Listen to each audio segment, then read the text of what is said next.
Now let's see the next topic, which is pointers and arrays. तो इस topic में हम क्या देखेंगे कि पॉइंटर्स और एरेज के बीच का रिलेशन क्या है, तो और इनको आपस में कैसे यूज़ कर सकते हैं.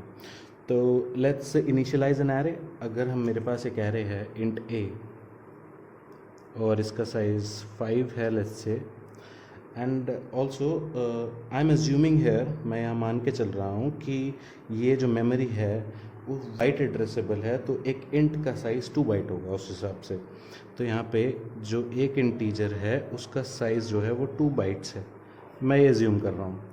तो इस हिसाब से अगर मैं एक एरे लेता हूँ 5 एलिमेंट्स की, तो मेरे पास यहाँ पे मैंने 10 ब्लॉक्स बनाए हैं. क्यों? क्योंकि ये मेमोरी बाइट एड्रेसेबल है. यानी कि बाइट एड्रेसेबल से मेरा मतलब क्या है कि हर बाइट का अपना एक एड्रेस है. यहाँ पे मान लीजिए ये एक एक बाइट्स हैं सब, और इसका एड्रेस 100 है, इसका एड्रेस 101 है, इसका 102, 103, 104 एंड सो ऑन. सो 0 से लेके 9 तक मेरे पास यहाँ पे 10 ब्लॉक्स हैं मेमोरी के, जो मेमोरी बाइट एड्रेसेबल है, यानी कि हर बाइट का अपना एक एड्रेस है. और मेरे पास एक एरे है जिसका साइज़ है 5. तो यहाँ पर एक इंटीजर 2 बाइट का है, यानी कि एक इंटीजर ये 2 ब्लॉक्स कंज्यूम करेगा. सो लेट्स सी नाउ, अगर मुझे एक्सेस करना है A0 first element of the array, तो मैं यहाँ पे लिखूँगा A0 और वो यहाँ इन 2 ब्लॉक्स में, इन 2 मेमोरी सेल्स में जो भी स्टोर्ड होगा उसको एक्सेस करेगा. ऐसे ही A1 के लिए ये, A2 के लिए ये, और A3 के लिए ये, एंड A4 के लिए ये. तो यहाँ पर मेरे पास 5 एलिमेंट्स हो जाते हैं. फाइन. अगर मुझे एड्रेस चाहिए बेस, एरे का बेस एड्रेस, तो मैं लिखता हूँ ए. अब ए क्या है? यहाँ पे एरे का नाम है और साथ ही साथ ये एक निमोनिक है जो कि स्टोर करता है एरे का बेस एड्रेस. विच मीन्स अगर आपका जो बेस एड्रेस है एरे का वो 100 है, तो जो अगर आप लिखते हैं a इक्वल्स टू एक्स, और x एक पॉइंटर है लेट्स से star int which can point two N integer, और यहाँ पे मैं सिंपल ये लिख देता हूँ. तो इसका मतलब है ए का बेस एड्रेस, ए एरे का बेस एड्रेस विच इज़ 100, आप उसको स्टोर करा रहे हैं एक एक्स पॉइंटर में, अगर सिर्फ ए लिखते हैं तो. अब इसमें आप और ऑपरेशंस भी कर सकते हैं. वो क्या क्या है लेट्स सी. अगर मैं यहाँ पे लिखता हूँ a+1, इसका मतलब क्या है, और इसको स्टोर कराता हूँ सेम चीज़ में या किसी और पॉइंटर में लेट्स से y, तो मैं y में क्या स्टोर करा रहा हूँ?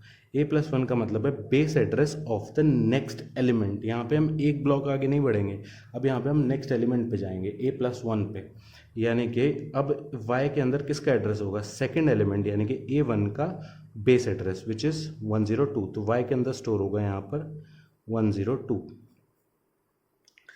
ऐसे ही आगे चलते हैं. अगर मैं यहाँ पे a+2 करूँगा तो z के अंदर क्या स्टोर होगा, जो कि एक पॉइंटर है, तो यहाँ पे स्टोर होगा z इक्वल्स थर्ड एलिमेंट का बेस एड्रेस विच इज़ 104.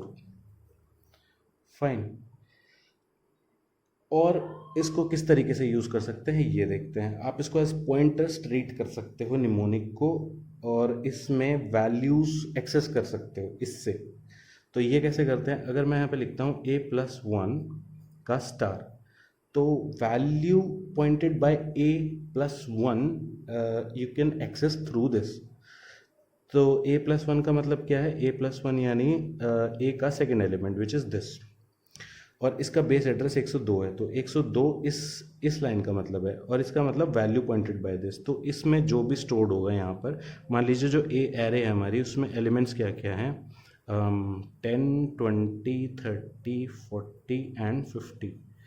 तो ये फर्स्ट एलिमेंट है, सेकंड, थर्ड, फोर्थ, फिफ्थ. ये स्टोर्ड है A0 पे, ये स्टोर्ड है A1 पे, ये स्टोर्ड है A2 पे, ये स्टोर्ड है A3 पे, एंड ये स्टोर्ड है A4 पे. तो यहाँ से क्या एक्सेस होगा? ए पे है बेस एड्रेस यानी कि 10, और a+1 यानी कि 20 का बेस एड्रेस, और यहाँ से हम इसको वैल्यू पॉइंटेड बाय जा रहे हैं यानी कि अंदर जा रहे हैं, तो हमें मिलेगा यहाँ से 20. इसका मतलब है 20. अगर मैं ऐसे लिखता हूँ a+2 का स्टार, तो क्या मिलता है? तो यहाँ पे मिलेगा 30. कैसे? a+2 का मतलब हुआ ए का ए यानी बेस एड्रेस से 2 आगे, तो हम तीसरे एलिमेंट पे पहुँचे. A2 का बेस एड्रेस 104, 104 पे क्या स्टोर्ड है? थर्ड एलिमेंट पे 30, तो हम पहुंच गए यहाँ पर। फाइन। अब पॉइंटर्स में भी ऐसी ही चीज़ें हम कर सकते हैं जो कि ऑब्वियस है। अगर आप पॉइंटर में किसी एरे का बेस एड्रेस स्टोर करते हो तो आप पी, अगर आप मान लो इंट स्टार पी एक पॉइंटर लेता हूँ और उसमें base address of array store कर देता हूँ, तो पी पॉइंटर को मैं बढ़ाता रहूँगा। तो अगर मैं लिखता हूँ यहाँ पे p+2, तो ये इक्विवेलेंट होगा लिखने के a+2। ये भी कहाँ जाएगा, थर्ड एलिमेंट पे, और ये भी कहाँ जाएगा, थर्ड एलिमेंट पे। फाइन। एंड ये तो ऑपरेशन है जो अलाउड है एरेज पे और एरे के निमोनिक्स पे। अब क्या ऑपरेशंस अलाउड नहीं है वो देखते हैं। आप इसको इंक्रीमेंट नहीं कर सकते इक्वल्स a+1, क्योंकि उस हिसाब से आप एड्रेस को आप क्या कर रहे हो, a+1 का एड्रेस a में स्टोर कर रहे हो विच इज़ 100 ऑलरेडी, तो ये अलाउड नहीं है। फिर एड्रेस मैनिपुलेशन बहुत कॉम्प्लिकेटेड हो जाएगा, तो ये तो अलाउड नहीं है। ऐसे ही आप a++ डायरेक्टली इंक्रीमेंट नहीं कर सकते which is the same thing, बस शॉर्ट हैंड ऑपरेटर है। एंड आप a इक्वल्स टू p नहीं कर सकते। देखिए यहाँ पे क्या डिफरेंस है, p इक्वल से कर सकते हैं क्योंकि आप निमोनिक का एक पॉइंटर वेरिएबल में स्टोर करा सकते हैं। निमोनिक वेरिएबल नहीं है, आप इसमें कुछ स्टोर नहीं करा सकते। इसमें जो है वो ऑलरेडी रहेगा। जब ये इनिशियलाइज हो जाती है तो इसमें बेस एड्रेस होता है एरे का, तो आप इसको चेंज नहीं कर सकते a को, पर आप p में इसका एड्रेस स्टोर करा सकते हैं। So that's it for this video, and in the next video we'll discuss what are the arithmetic of pointers.